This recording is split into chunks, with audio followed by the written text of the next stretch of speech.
And we said we're like the Boy Scouts, except we do fun stuff that you couldn't do when you weren't above age. So we started calling ourselves the Man Scouts. Then the internet came along and we said, let's go get the manscouts.com. And we looked it up on the internet, you can still do this.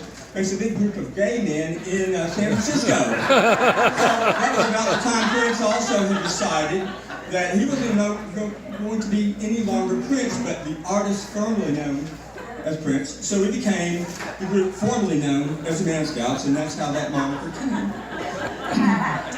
Together, or just with Mike, we experienced so many camping, caving, backpacking, canoeing, kayaking adventures. Oh, and this party. Don't forget, there's a lot of pictures of Mike partying. Yeah. Some were just great fun times, and some were a little scary, as his daughter alluded to, but all brought us closer and deepened our friendship. There are a lot of great stories I could tell you, and a few I want to keep to myself. A cherished event that popped into your head when our thoughts of your party friend. Let's cross your walk.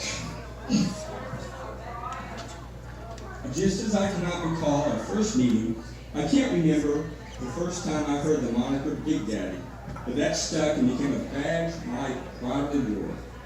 Mike was also known, as you know, a camping chef and connoisseur. He was well known for his love of hot, spicy cuisine that he enjoyed sharing with his friends, sometimes to their chagrin.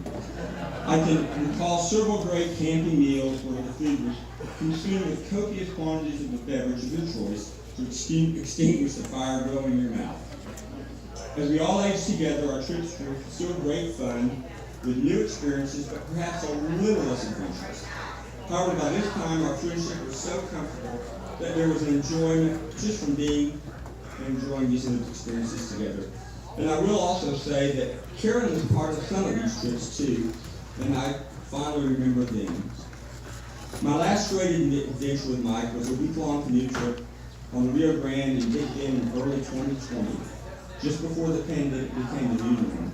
Like previous trips, we enjoyed the beauty of our surroundings, telling tall tales, sitting around a campfire with no one else for miles around, drinking and eating wonderful food before falling asleep, gazing at the most amazing stars that can only be seen when you're so far from civilization.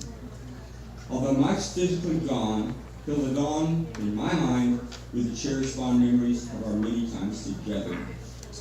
In thinking about Mike's great but all too short life, I'm reminded of a quote I try to embrace. Once asked, how do you find success? He answered, when you're nearing your end of life, you really measure, you really measure your success in life by how many of the people you want to love you actually love you.